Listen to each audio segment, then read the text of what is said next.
परम श्रद्धास्पद आचार्य प्रवर के चरणों में अभिवंदना। आदरास्पद मुख्य मुनि प्रवर साध्वीवर्या जी, उपस्थित सम्माननीय साधु साध्वी वृंद, उपस्थित धर्म परिवार, आज हम परम पूज्य आचार्य वर्ग के सन्निधि में शासन श्री साध्वी करुणा श्री जी की स्मृति सभा मना रहे हैं।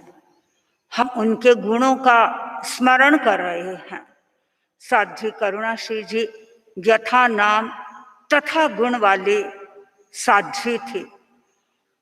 दीक्षा ली और दीक्षा लेते ही साध्वी राजीमती, शासन गौरव साध्वी राजीमती जी के पास में गुरुदेव ने उन्हें संभला दिया और जब से दीक्षित हुई तब से वे उनकी बनकर के रही, उनके तन का कपड़ा बनकर रही और उनके इंगित और आकार की आराधना करती रही।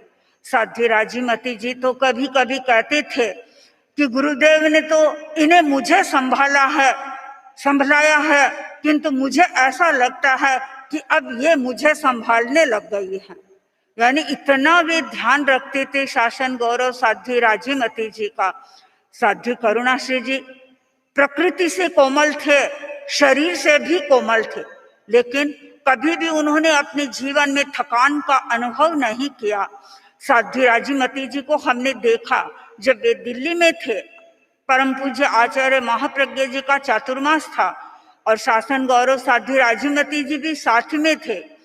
हम देखते कई बार साध्वी राजीमती जी के साथ में जब जाने का प्रसंग होता तो साध्वी करुणा श्री जी हर समय तैयार रहती, चाहे उन्हें किसी कक्षा में जाना होता, चाहे व्याख्यान सुनने के लिए जाना होता, चाहे श्रावक श्राविकाओं को दर्शन देने के लिए जाना होता या कभी व्रत निपजाने के लिए जाना होता। साध्वी करुणा श्री जी हर समय तत्पर रहती थी।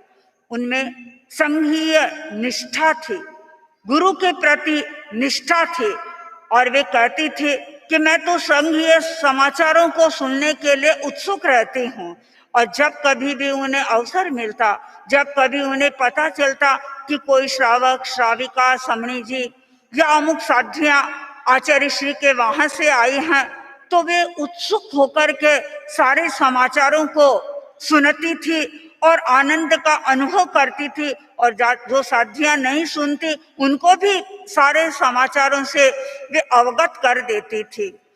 श्रावक श्राविकाओं की सार संभाल में भी वे बहुत निपुण थे।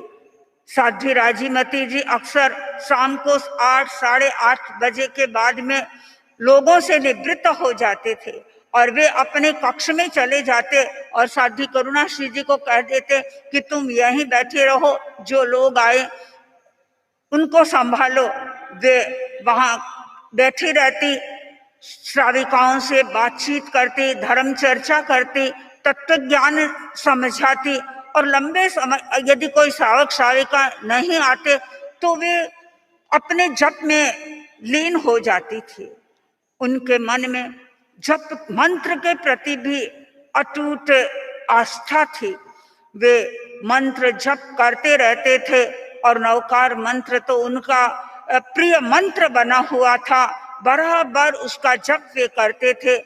चूंकि वे साध्वी राजीमती जी के साथ में रहते थे इसलिए उन्हें आसन प्राणायाम भी करने का आकर्षण बना रहता था और वे नियमित आसन प्राणायाम करती भी थी। लेकिन पता नहीं सब कुछ करते हुए भी कैसे उनका शरीर अंतिम समय में रोगाक्रांत हो गया।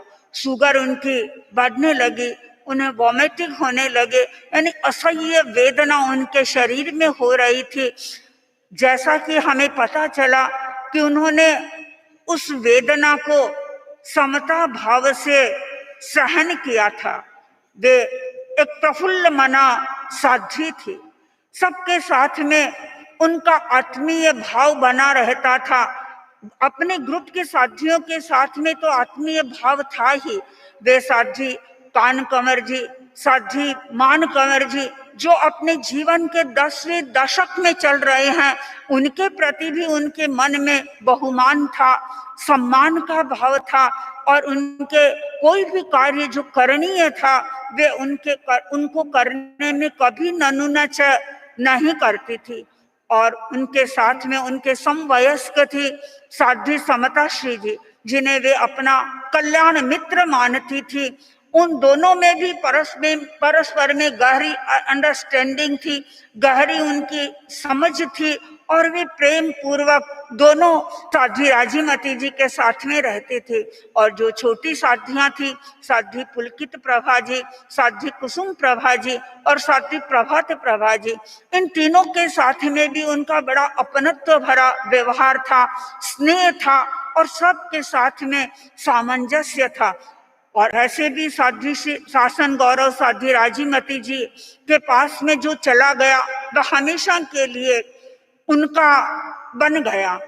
उनका आत्मीय भाव था अपने ग्रुप के साथियों के प्रति, और हम अनुभव करते थे कि वे गुरुकुल वास में भी जब आते थे तो वे प्रसन्न मना रहते थे, और हम सब के साथ में भी वे अच्छी तरह से बात करते थे।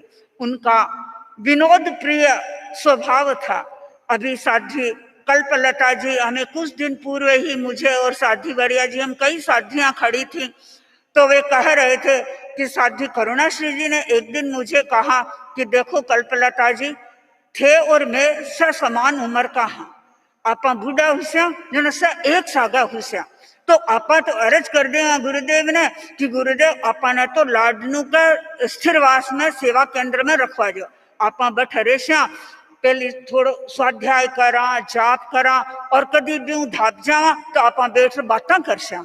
मैंने ऐसा उनका विनोद प्रिय स्वभाव था। वे खाली उनसे ही नहीं, कई साथियों से बातें करते थे। साध्वी वंदना श्री जी, साध्वी सुनंदा श्री जी यहाँ पर नहीं है, शायद वो होती तो आज अपना विचार अवश्य रखती।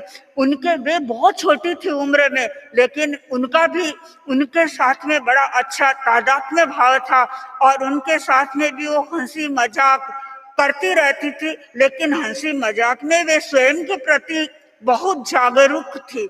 कभी ऐसे शब्दों का प्रयोग नहीं करती जिससे कहीं उनके पाप कर्म का बंधन हो जाए। वे बराबर हर कार्य के प्रति जागरूक थी, साधुत्व के प्रति जागरूक थी, अपने आचार विचार के प्रति वे जागरूक थी। मैं इस अवसर पर उनके प्रति यही मंगल कामना करती हूँ कि वे जहाँ पर भी हैं अपना आध्यात्मिक आरोहण करते हुए आगे से आगे बढ़ती जाएं। ओम।